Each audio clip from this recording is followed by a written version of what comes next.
Hello నమస్తే, welcome back to our channel మనీతో మస్తీ and welcome back to one more video. So ఇది వచ్చేసి మేము ముంబై వెళ్ళినప్పుడు వీడియో అనమాట. సో అమ్మ వాళ్ళు ఇంకా 2 డేస్లో వెళ్తారు అనగా ఇంకా అమ్మ వాళ్ళకి సిటీ చూపిద్దామని, అంటే ముంబైలో ఉన్న ప్లేసెస్ కొన్ని చూపించాలి అని చెప్పని తీసుకువెళ్ళాము. మేమైతే బస్కి వెళ్ళాము. Mumbai Darshan and Mumbai holidays something ఇలా కొన్ని టూరిస్ట్ బస్సెస్ ఉంటాయన్నమాట. ముంబైకి సంబంధించిన ప్లేసెస్ అన్నీ చూపిస్తారు అండ్ మనతో పాటు గైడ్ కూడా ఉంటారు. సో ఇది మాకు బెస్ట్ అనిపించింది. మేము నైట్ ప్లాన్ చేసుకున్నాం అనమాట. ఇంకా ఆల్ ఆఫ్ సడన్ మార్నింగ్ కల్లా వెళ్ళిపోయాము. మార్నింగ్ 6కి మాకు పన్వేల్ నుండి బస్ స్టార్ట్ అవుతుంది.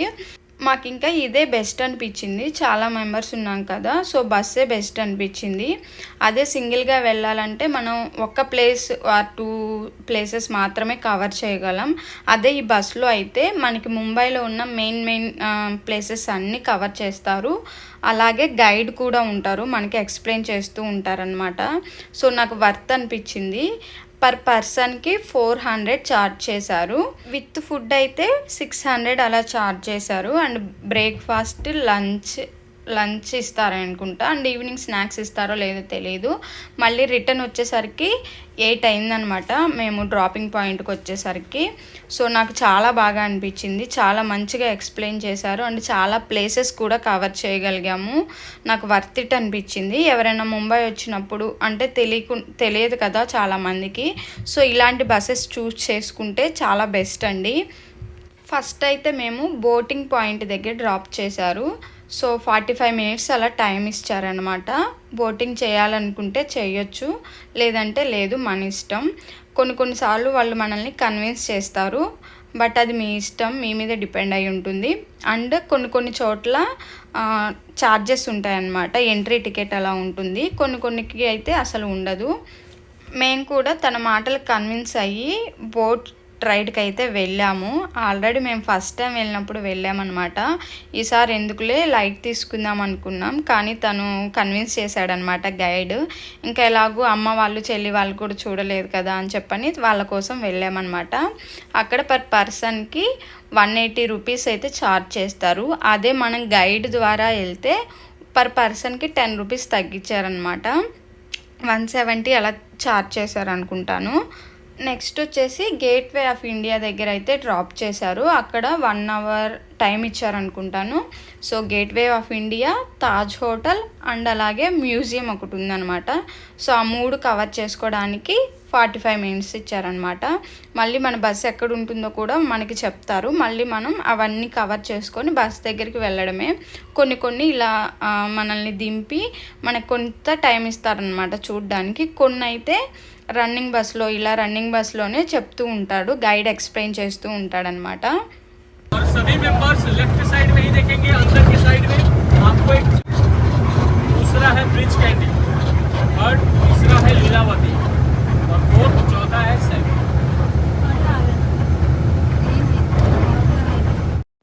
అలాగే కొంతమంది బాలీవుడ్ ఫిలిం స్టార్ బంగ్లాస్ కూడా మనకి చూపిస్తూ ఉంటారనమాట. సో లెఫ్ట్ అండ్ రైట్ తను వచ్చే ముందే ఎక్స్ప్లెయిన్ చేస్తూ ఉంటాడు, ఇది వాళ్ళది ఇది వీళ్ళది అని.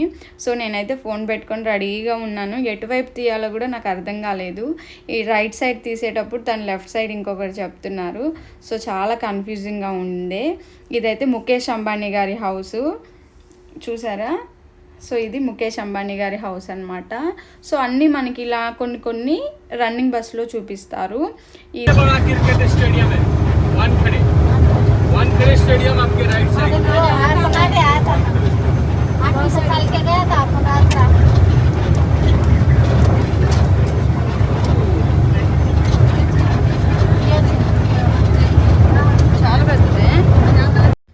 ఈ స్టేడియం పేరు వచ్చేసి వాంకడే. ఇది ముంబైలోనే చాలా పెద్ద స్టేడియం. నిజంగా నాకు ఈ స్టేడియం షూట్ చేయడానికే 1 మినిట్ పట్టింది, చాలా పెద్దది. అండ్ నెక్స్ట్ వచ్చేసి షూ పార్క్ అనమాట. సో ఇక్కడ మనకి డ్రాపింగ్ పాయింట్ అంటే దింపుతారనమాట. సో ఒక 15 మినిట్స్ 20 మినిట్స్ టైం ఇస్తారు. 15 మినిట్స్ అనుకుంటాను. సో ఒకసారి లోపలికి వెళ్ళి మొత్తం ఒక రౌండ్ వేసుకొని రావడమే. ఆ రోజు ఎండ చాలా ఎక్కువగా ఉంది, అసలు ఎండలో ఏం మాట్లాడలేకపోయాను. పక్క నుండి మా చెల్లి అదే కౌంటర్ వేస్తుంది అనమాట. ఎండలో చెప్పలేవులే, జస్ట్ వీడియో తీసుకో చాలు అని. సో నిజంగా చాలా ఎండ ఉంది. అండ్ పార్క్ అయితే చాలా బాగుందండి. లోపల పిల్లలకైతే చాలా ఎంజాయ్గా ఉంటుంది. సో ఆ షూ సింబల్లోకి వెళ్ళి ఫొటోస్ దిగడం అదంతా చాలా బాగా అనిపించింది. కొన్ని వాటికైతే మేము వెళ్ళలేదు. సో పిల్లలు అప్పటికి అలసిపోయి ఉన్నారు. ఇంకోటి ఏదో 4D షో సంథింగ్ ఏదో మిస్ అయ్యామనుకుంటాను. సో దానికి ఎంట్రీ టికెట్ ఉంటుందన్నమాట. నాకు కరెక్ట్గా ఐడియా లేదు. సో అది మనని గైడ్ తీసుకువెళ్తారనమాట ఇంట్రెస్ట్ ఉంటే. అండ్ నెక్స్ట్ వచ్చేసి మహాలక్ష్మి అమ్మవారి టెంపుల్ అనమాట. ముంబైలో చాలా ఫేమస్ అండి. వచ్చిన వాళ్ళు ఎవరన్నా తప్పకుండా చూడాల్సిన వాటిల్లో మహాలక్ష్మి అమ్మవారి టెంపుల్ అండ్ సిద్ధి వినాయకుడి టెంపుల్ చాలా బాగుంటుంది, అస్సలు మిస్ అవ్వద్దు. అండ్ మేము వెళ్ళిన రోజు చాలా క్రౌడ్ ఉన్నారు. అండ్ ఇంకా క్యూలోకి వెళ్ళి అయితే చూడలేకపోయాము, ఇంకా నార్మల్గా అయితే చూసాము. చాలా బాగా అయింది దగ్గర నుండి దర్శనం. ఇక్కడ లంచ్ బ్రేక్ ఇస్తారనమాట, 1 hour ఇస్తారు. సో టెంపుల్ చూసుకొని రావాలి. అండ్ హోటల్స్ కూడా వాళ్ళే చూపిస్తారు. అండ్ బస్ కూడా ఎక్కడ మళ్ళీ మనం ఎక్కాలో కూడా వాళ్ళు చెప్తారనమాట ముందుగానే. తర్వాత సిద్ధి వినాయకుడు టెంపుల్ దగ్గర వదిలేశారు. సో ఇక్కడ కూడా మనకి ఒక 1/2 hour టైం ఇస్తారనమాట. సో ఇక్కడ కూడా చాలామంది జనాలు ఉన్నారు. సో క్యూలోకి వెళ్ళి చూడడం అనేది ఇంపాసిబుల్. సో తర్వాత మనకి బస్ మిస్ అవుతుంది, తర్వాత గైడ్కి ఫోన్ చేయాలి. సో చాలా తతంగం ఉంటుంది. సో అదంతా రిస్క్ ఎందుకులే అని చెప్పని మేము బయట నుండే చూసాము. చాలా మంచిగా అయింది దర్శనం. అమ్మ అయితే ఫుల్ సాటిస్ఫై అయింది. సో పెద్దవాళ్ళకి ఏంటంటే మెయిన్గా టెంపుల్స్ చూస్తేనే వాళ్ళు సాటిస్ఫై అవుతారు కదా. సో అలానే అమ్మ అక్కడ మహాలక్ష్మి అమ్మవారి టెంపుల్ అండ్ సిద్ధి వినాయకుడు టెంపుల్ చూసి అమ్మయ్య ఇంకా చాలే, మిగతావి చూసినా ఏం కాదు, చూడకపోయినా ఏం కాదు, నేను మిగతావి మీరు చూసుకోండి అందనమాట. సో పెద్దవాళ్ళకి ఇవే కదా, టెంపుల్సే కదా ఇంపార్టెంట్. సో నాకు కూడా చాలా మంచిగా అనిపించింది. అమ్మ అలా సాటిస్ఫైగా ఫీల్ అయింది కదా, సో బాగా అనిపించింది అనమాట. ఇంకా దర్శనం అదంతా అయిపోయిన తర్వాత కొంచెం టైం ఉండే, ఇంకా ఎవరో 2-3 members రావాలి అంటే కొంచెం బస్ అయితే వెయిట్ చేసింది. సో అందుకని ఇంకా పాపకి డ్రెస్ చేంజ్ చేశాను. ఇంకా ప్రశాంతంగా హాయిగా పడుకుంది బుజ్జి తల్లి. సో జర్నీలో నన్ను ఎక్కువగా దర్శిత్ కానీ పాప కానీ ఎక్కువగా విసిగించరు. కానీ దర్శిత్కి ఏంటంటే అన్నీ ఎక్స్ప్లెయిన్ చేస్తూ చూపిస్తూ ఉంటే సైలెంట్గా వింటూ ఉంటాడు. మళ్ళీ మనం సైలెంట్ అయితే అడుగుతూ ఉంటాడనమాట. సో అలా దర్శిత్. ఇది వచ్చేసి కేబుల్ బ్రిడ్జ్, చాలా బాగుంది. ఇది వచ్చేసి ఫిలిం సిటీ. సో అప్పటికి నా ఫోన్ బ్యాగ్లో ఉండిపోయింది. ఇంకా ఫాస్ట్గా తీసి కొంచెం షూట్ చేయగలిగాను. అండ్ నెక్స్ట్ వచ్చేసి సచిన్ గారి ఇల్లు అనమాట. సో నాకు ఇదో లేదంటే కొంత హైట్లో ఇలా కవర్ చేశారు కదా, సో ఇదో అర్థం కాలేదు. సో అదనమాట. ఇంకా లాస్ట్ జూహు బీచ్ అన్నమాట. ఇదే మన లాస్ట్ పాయింట్. సో ఇక్కడ మనకి ఒక 55 minutes టైం ఇస్తారు. నా లైఫ్లో ఇదే ఫస్ట్ టైం నేను బీచ్ చూడడం, అంటే రియల్గా చూడటం అండ్ దగ్గరికి వెళ్ళడం. ఇదే ఫస్ట్ టైం. నాకు వాటర్ అంటే చాలా చాలా భయం. సో నేను అందుకని కొంచెం దూరంగానే ఉంటాను ఇలాంటి బీచెస్కి వాటికి. సో ఇంకా తప్పలేదనమాట. మా హస్బెండ్ అయితే రా పర్లేదు మేమందరం ఉన్నాం కదా, దూరం నుంచి చూడు అని చెప్పనైతే తీసుకువెళ్ళారు. ఇక్కడ కూడా షాపింగ్ అదంతా పెట్టుంది, చాలా బాగా అనిపించింది. నేను ఫస్ట్ టైం చూడడం, సో ఇలా ఉంటుందా అనిపించింది అనమాట. అండ్ పిల్లలు ఇసుకతో ఆడుకోవడానికి కూడా అవన్నీ అక్కడే అమ్ముతున్నారు, చాలా బాగా అనిపించింది. అక్కడ పైనుండి అయితే ఎన్ని ఏరోప్లేన్స్ వెళ్ళాయో, చాలా చాలా ఎంజాయ్ చేశాడు దర్శిత్ అయితే. ప్రతిసారి మమ్మీ ఏరోప్లేన్ అంటే చూపిస్తూనే ఉన్నాడు. అండ్ ఫోటోగ్రఫీ కూడా ఉందన్నమాట. నా ఫస్ట్ టైం ఎక్స్పీరియన్స్ చాలా బాగానే అనిపించింది, కానీ ఎట్ ది సేమ్ టైం భయం కూడా వేసింది. సో వాళ్ళు కొంతమంది ఇలా బోట్ డ్రైవింగ్కి వెళ్ళారు. అసలుకి ఎంత స్పీడ్లో వెళ్ళారో.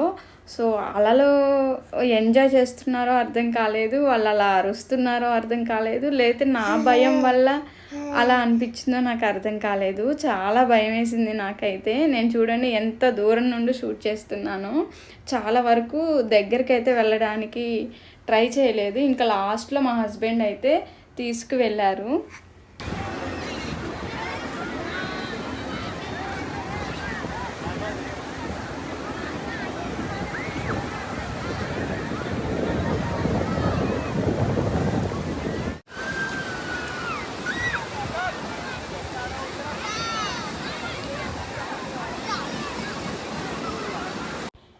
ఇంకా లాస్ట్లో మా హస్బెండ్ అయితే ఇలా నేమ్స్ అయితే రాశారు. పాపం అలలు వస్తాయని ఎక్స్పెక్ట్ చేశారనమాట. అది చాలాసేపటి వరకు రాలేదు. చాలా కామెడీ అనిపించింది నాకైతే. తెగ నవ్వుకున్నాం అక్కడ కొంచెం సేపు. అండ్ దర్శిత్ కూడా ఫస్ట్ భయపడ్డాడు. తర్వాత అసలు బీచ్లో నుంచి అస్సలు రాలేదు. చాలా ఎంజాయ్ చేశాడు. మేము మళ్ళీ ఇంటికి వచ్చేసరికి నైట్ 10 అయిందనమాట. సో మేము ఫుల్ సాటిస్ఫై అయ్యాము అండ్ వర్త్ ఇట్ అనిపించింది నాకు. నార్మల్గా అయితే ఇన్ని ప్లేసెస్ అయితే అస్సలు చూడలేము. సో ఎవరన్నా ముంబై వచ్చినప్పుడు ఎక్కువ ప్లేసెస్ చూడాలి అనుకుంటే ఇలా టూరిస్ట్ బస్సెస్కి అయితే వెళ్ళండి. సో చాలా బాగా ఎక్స్ప్లెయిన్ చేస్తారు అండ్ ఎక్కువ ప్లేసెస్ కూడా కవర్ చేయొచ్చు.